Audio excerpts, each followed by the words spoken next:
سورہ یونس چل رہی ہے ہماری. شروع کرتے ہیں سبق آج کا.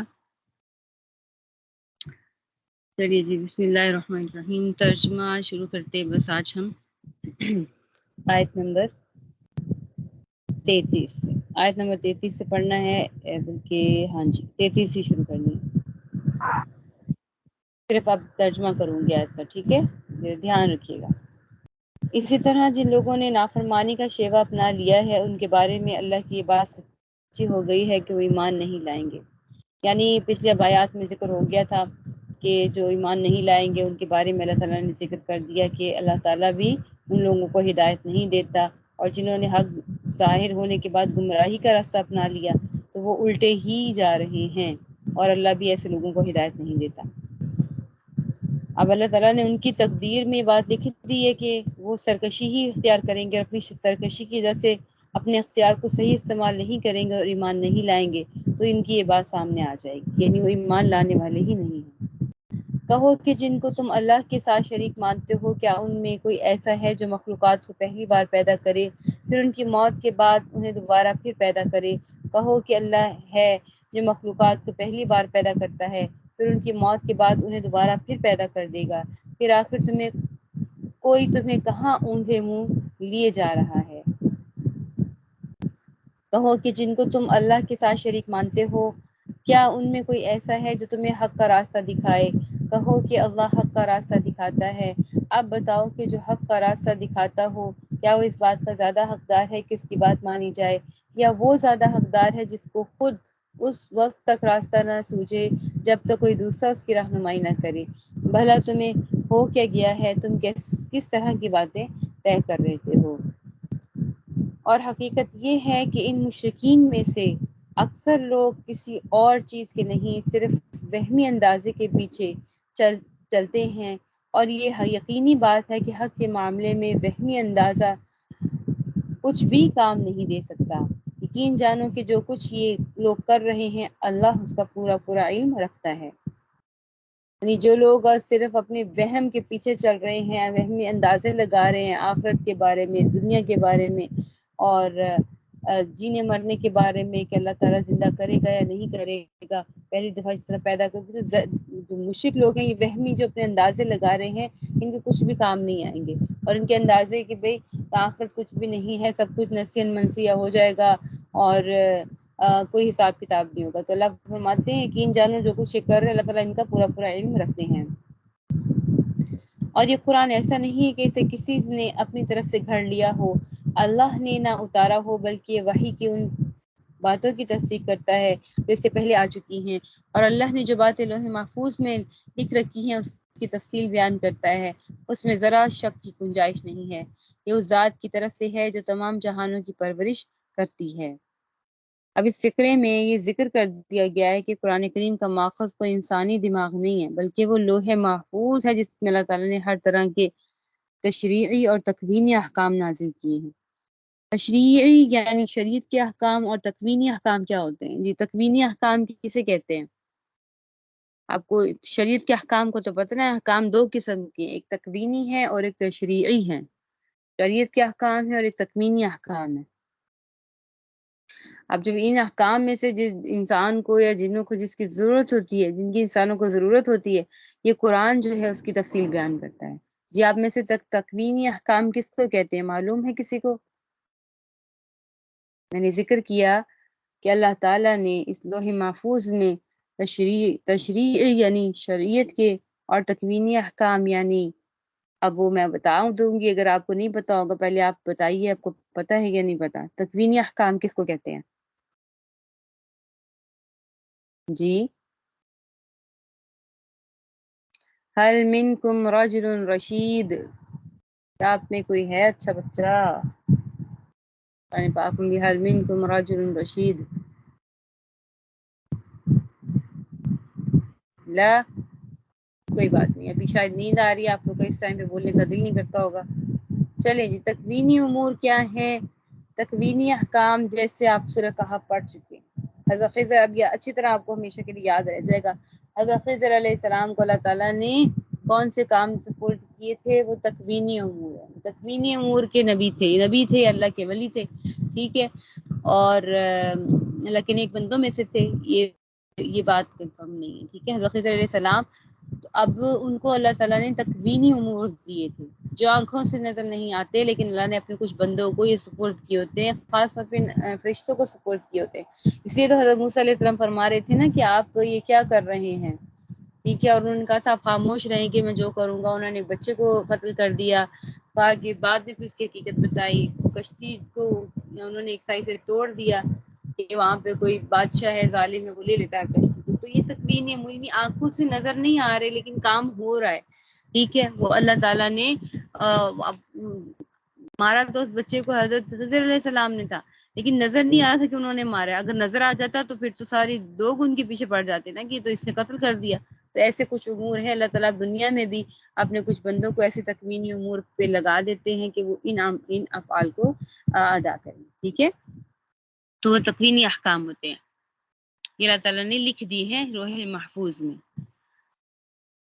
آیت نمبر 38. کیا پھر بھی یہ لوگ کہتے ہیں کہ پیغمبر نے اسے اپنی طرف سے گھڑ لیا ہے؟ کہو کہ پھر تو تم بھی اس جیسی ایک ہی صورت گھڑ کر لے آؤ اور اس کام میں مدد لینے کے لیے اللہ کے سوا جس کسی کو بلا سکو بلا لو اگر سچے ہو.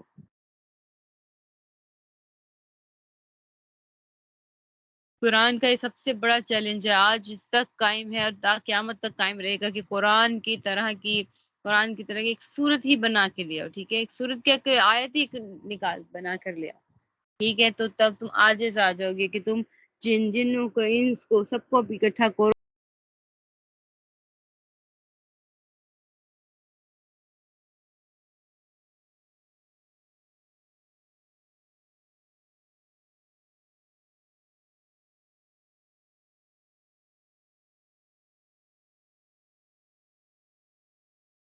آپ کا مائک میوٹ ہو گیا ہے.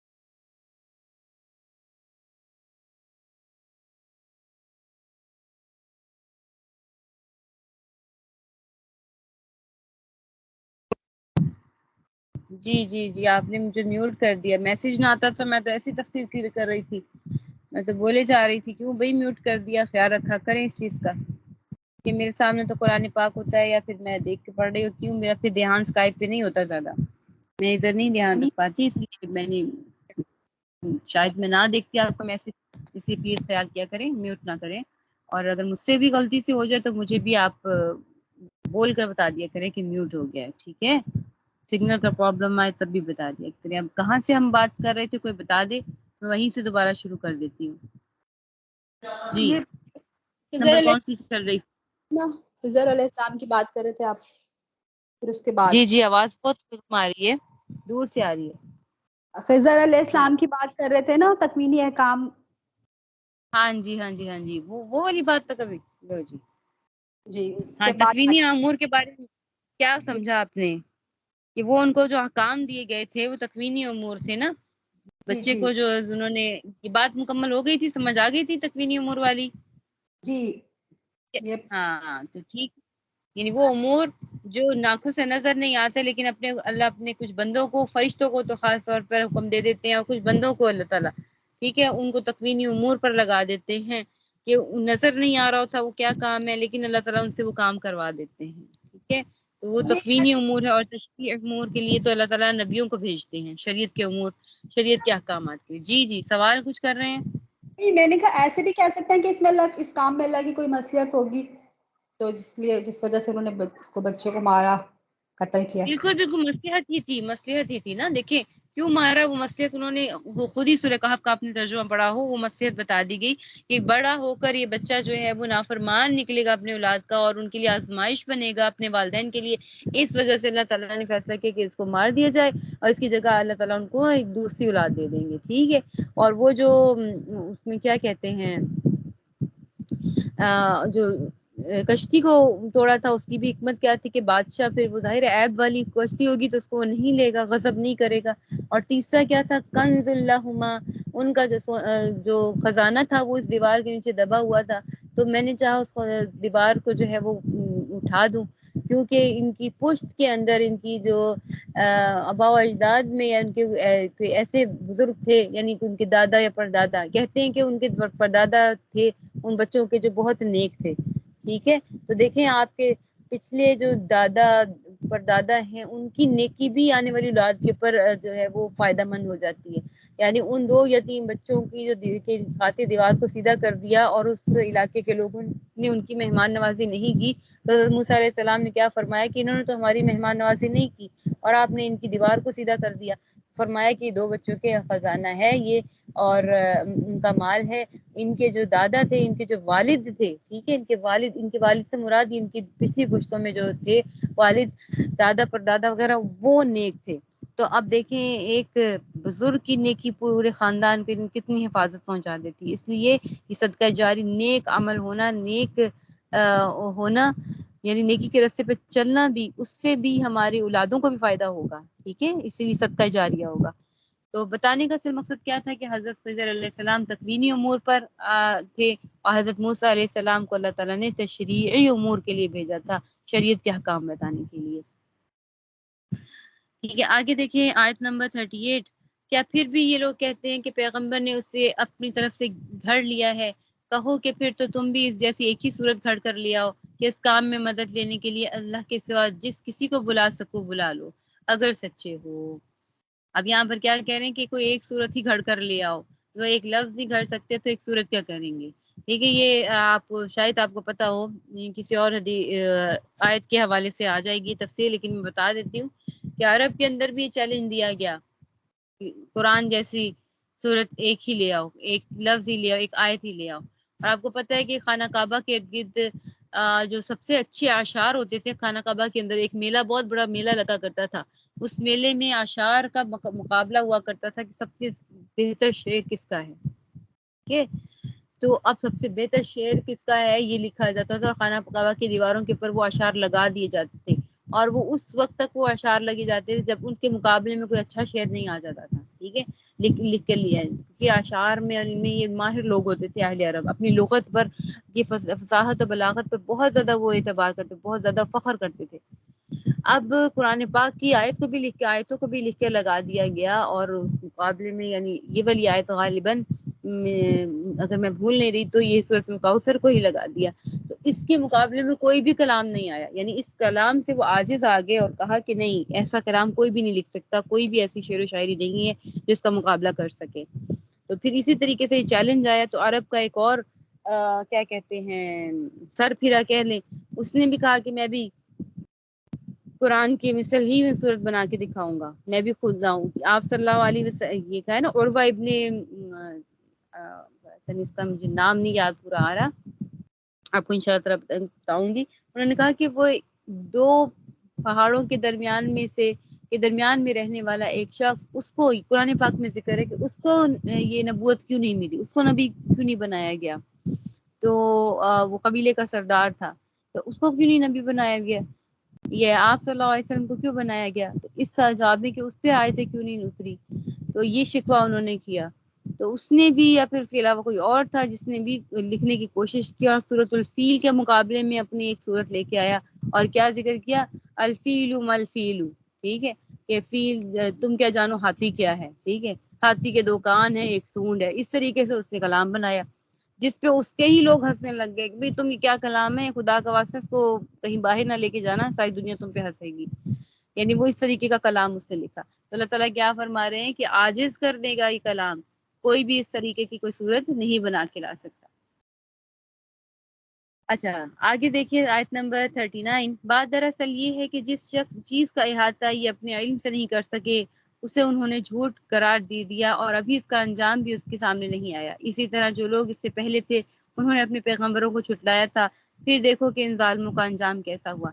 یعنی اس جھٹلانے کا انجام اللہ تعالیٰ عذاب کی صورت میں ان کو دیں گے اور وہ ظاہر ہوگا، لیکن پچھلی قوموں کے جو عبرتناک انجام ہوئے وہ بھی ان کے سامنے ہیں۔ اسی صورت کے لحاظ سے آیت کے لحاظ سے آپ ایک بات رہے گی کہ دیکھیں قرآن پاک کا یہ چیلنج آج تک برقرار ہے اور قیامت تک برقرار رہے گا۔ قرآن کے موضع ہونے کی دلیل ہی یہی ہے، اور من جانب اللہ تعالیٰ ہونے کی دلیل ہی یہی ہے کہ بھئی اس کے حفاظت کا ذمہ اللہ تعالیٰ نے خود لیا ہے، اور اس کے ایک حرف بھی نہیں بگڑے گا، ایک حرف بھی مٹے گا نہیں۔ جس نے ایمان لانا ہے اور اللہ تعالیٰ کے راستے پر چلنا ہے تو وہ اسی ایک موضوع کو لے کر سامنے چلے۔ یہ چیلنج اللہ تعالیٰ کا کہ کوئی بھی ایک لفظ بھی اور ایک آیت بھی نہیں بنا کے لا سکتا قرآن، اور اس میں کوئی تحریف نہیں کر سکتا۔ آیت نمبر 40، اور ان میں سے کچھ ایسی ہیں جو اس قرآن پر ایمان لے آئے ہیں اور کچھ وہ ہیں جو اس پر ایمان نہیں لائے ہیں، اور تمہارا پروردگار فساد پھیلانے والوں کو خوب جانتا ہے۔ آیت نمبر 41، اور اے پیغمبر اگر یہ تمہیں جھٹلائیں تو ان سے کہہ دو کہ میرا عمل میرے لیے ہے اور تمہارا عمل تمہارے لیے، جو کام میں کرتا ہوں اس کی ذمہ داری تم پر نہیں ہے، اور جو کام تم کرتے ہو اس کی ذمہ داری مجھ پر نہیں۔ یعنی نبیوں کا کام تو ہے صرف پہنچا دینا اور ڈرا دینا یا خوشخبری دے دینا، اب جو عمل کیا ہے اس کا جو بھی ہے اس کی ذمہ داری نہیں دی گئی، بس کہا کہ بتا دینا، کام تھا بتا دیا تو ذمہ داری ختم ہو گئی۔ یہی کام علماء کرام کا ہے کہ حکم پہنچانا ذمہ داری ہے۔ آپ نے کچھ سنا دین کے بارے میں اور آپ کو پتہ ہے کہ ضرورت ہے ایسی جگہ پر جہاں پر ان مسائل کو بھی نہیں کوئی جانتا، تو وہاں تک آپ کو پہنچانا آپ کی ذمہ داری ہے۔ ہاں جب پہنچا دیا اس کے بعد ان کا عمل نہ عمل وہ ان کی اپنی ذمہ داری ہے، اس لیے تبلیغ کا کام کریں، پہنچانے کا کام کریں، پہنچانے کا کام ذمے ہے ہماری امت کے۔ آپ بھی علماء کرام میں شامل ہو رہے ہیں ماشاءاللہ سے، اور آپ بھی عالمات بن رہے ہیں، تو آپ بھی اپنے ارد گرد حلقہ بنائیں، ڈھونڈیں، اور ارد گرد ہمسائے میں دیکھیں کس کو وضو غسل کے مسائل تک نہیں معلوم، کس کو جو ہے وہ حیض و نفاس کے مسائل نہیں معلوم، اور یہ جو واجب یا فرض مسائل ہیں، کوئی ایسی عورتیں جن کو غسل کا ہی نہیں پتا، انہوں نے غسل ہی نہیں ابھی تک ٹھیک کیا ہوتا، ٹھیک ہے، اور پانی اچھی طرح پہنچانا کس طریقے سے ہے کہ کوئی سوراخ بھی جو ہے وہ نہ رہ جائے، خشک نہ رہ جائے، تو یہ اس طریقے کے باریکی کے مسائل، آٹا لگا رہ گیا، نیل پالش لگی رہ گئی، اور پھر وضو غسل کر لیا تو نہیں ہوا، تو یہ سارے مسائل آپ پڑھ چکے ہیں۔ دیکھیں اس کو پہنچانا بہت بہت ضروری ہے امت تک، اور یہ ذمہ داری ہے آپ کی بھی، جتنا سیکھ رہے ہیں اس کو آگے پہنچائیں اور حکمت کے طریقے سے پہنچائیں، ڈانٹ ڈپٹ کے طریقے سے نہیں، کہ یعنی آپ صلی اللہ علیہ وسلم پیار محبت سے سمجھائیں، عاجزی کے ساتھ آگے دین کے کام کو کریں، ایسے نہیں کہ بھئی یہ تو تم گناہ کبیرہ کر رہی ہو، یہ تو ایسے ہوا تو ایسے ہوا، یہ کہیں کہ بھئی مجھے بھی یہ پتہ چلا تھا، اپنے سے بڑوں کو جب حکم اللہ کا پہنچانا ہے تو ایسے کہ بھی میں بھی انجان تھی اس معاملے میں، اور مجھے تو اب معلوم ہوا ہے، اور میں آپ کو بتاتی ہوں کہ اس طریقے سے کریں، ٹھیک ہے۔ کچھ پڑھی لکھی ہوتی ہیں ماشاءاللہ، لیکن کیا کہیں ماڈرن اتنے ہوتے ہیں کہ وہ جالی کے دوٹے میں نماز پڑھ لیتی ہیں، لیکن وہ مانتی نہیں ہیں بات۔ ہمارے ساتھ بھی ایسے واقعات پیش آئے ہیں کہ بھئی کیا ہوا، میرا اللہ ہے، میرا خدا ہے، ڈائریکٹلی کہا گیا میرا خدا ہے بھئی، اب مجھے جانتا ہے، کوئی ایسی بات نہیں ہے، میں اس دوپٹے میں بھی نماز پڑھ سکتی ہوں۔ تو یہ بہت پڑھ لیتے ہیں، جب ہم بہت ماڈرن ہو جاتے ہیں اس ماڈرنزم میں ہم وہ عاجزی کو بھول جاتے ہیں، تو ان کو ویسے نہیں کہنا کہ نہیں یہ تو بڑی کفری کلمات کہہ رہی ہے، ان کو موقع دیں، موقع اللہ بھی تو موقع دے رہے ہیں نا، تو حکمت کے ساتھ سمجھائیں، پیار محبت سے سمجھائیں، خدمت کے ساتھ سمجھائیں۔ دین کا کام کرنا ہے تو خدمت سے سب سے زیادہ اچھا کام ہوتا ہے، خدمت کے ساتھ اور عاجزی کے ساتھ، ٹھیک ہے۔ علماء کے چہرے پر مولانا اشرف علی تھانوی رحمہ اللہ فرماتے ہیں کہ علماء جب ملے کسی سے ان کی چہرے پہ مسکراہٹ ہونی چاہیے اور عاجزی ہونی چاہیے، اور ان کا لباس سادہ ہونا چاہیے، یعنی بہت زیادہ ایسا نہیں ہونا چاہیے کہ کوئی بھی ان کے پاس آ کر علم سیکھنے سے گھبرائے اور اس کے رعب دبدبے میں وہ علم کی بات نہ پوچھ سکے۔ اس لیے اپنے چہرے پر مسکراہٹ رکھیں کہ وہ آگے بڑھ کر آپ کو دیکھے تو آپ سے سلام کر کے اور آپ سے مسائل پوچھیں۔ ہمیں اتنی چاہت ہونی چاہیے، اتنی ہمیں کیا کہتے ہیں ایک قسم کا لالچ ہونا چاہیے اس چیز میں کہ کوئی مجھ سے دین کا علم حاصل کر لے، کوئی میں نے جو بات سیکھی ہے وہ میں آگے تک پہنچا دوں، ٹھیک ہے۔ تو اس لیے علماء کرام کو کیا کرنا چاہیے، اپنے چہرے پہ مسکراہٹ رکھنی چاہیے، اور لباس بھی سادہ پہنے، امام مولانا اشرف علی تھانوی رحمہ اللہ فرماتے ہیں، ٹھیک ہے، اور تاکہ لوگ ان کے قریب آئیں اور ان سے دین کو سیکھیں۔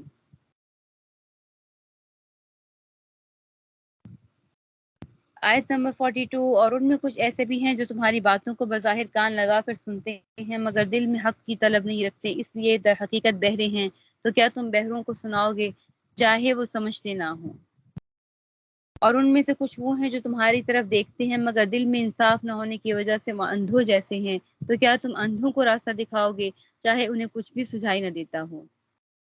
اور یہ کیا بتایا جا رہا ہے کہ پیارے نبی صلی اللہ علیہ وسلم کی اپنی امت پر ایک غیر معمولی شفقت تھی، جس کی وجہ سے آپ صلی اللہ علیہ وسلم اکثر غمگین رہتے تھے کہ یہ لوگ کافر ہیں، یہ ایمان کیوں نہیں لے آتے؟